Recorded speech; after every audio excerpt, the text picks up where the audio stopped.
Tell me about why this documentary is so important to basically show like new generation of kids Sidney Poitier's story.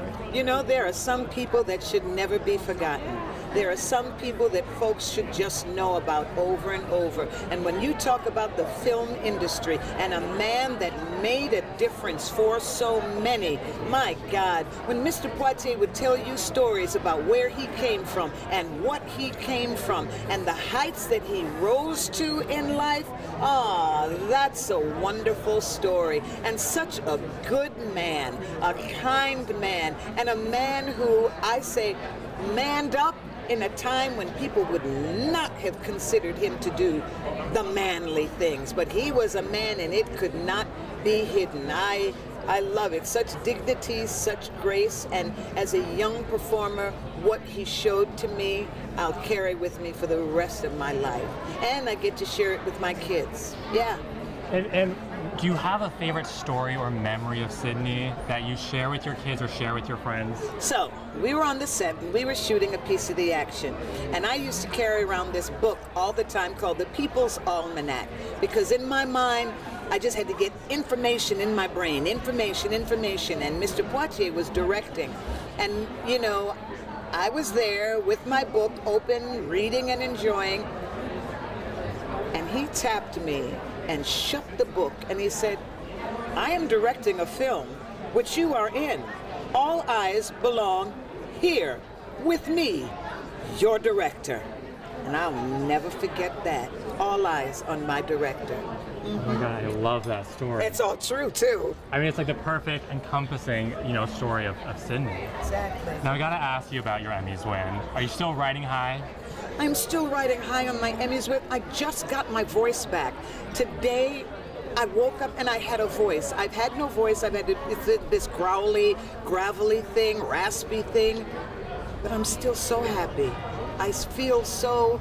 I wish Mr. Poitier was here to see this. The man who looked at me and said, Sheryl Lee Ralph, I expect great things from you.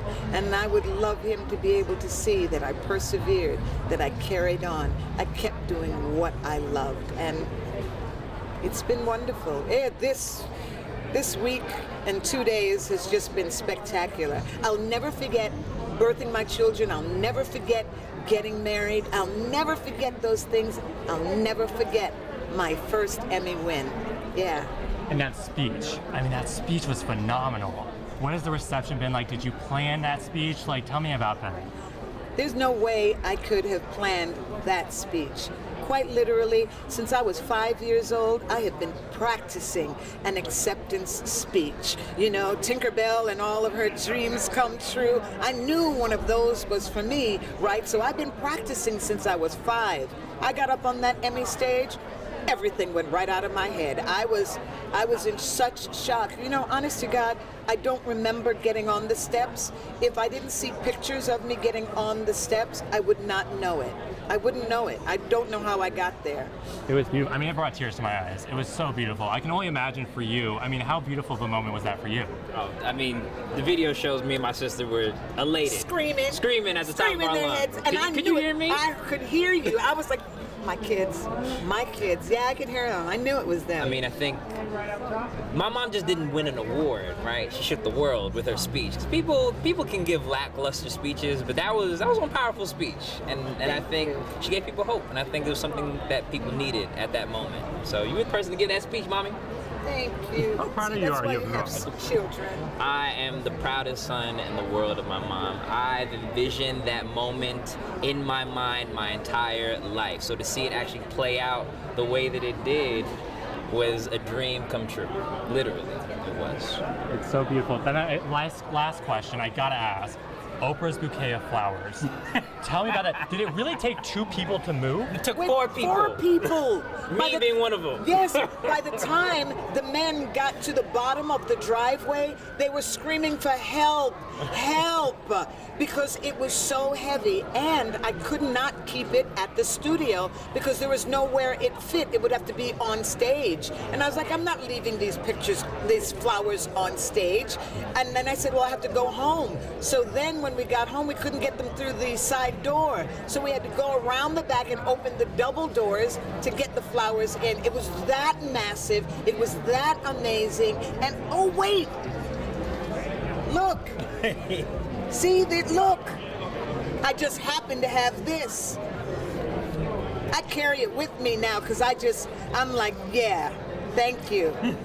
Wow. Yes.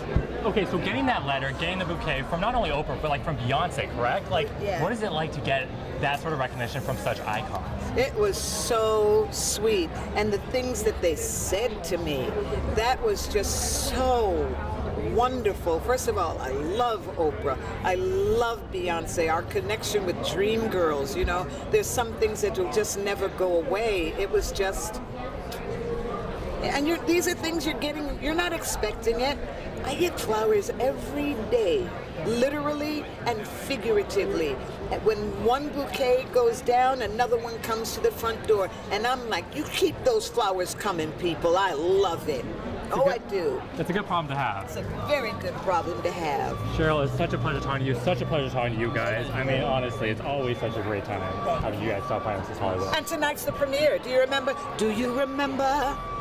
The 21st day of September, Abbott Elementary premieres tonight, season 2. Oh, Cheryl, we aired a huge piece on it on the broadcast night, so we got you. We got you. Thank you. Access Hollywood always covers Cheryl. Thank you. I love Access.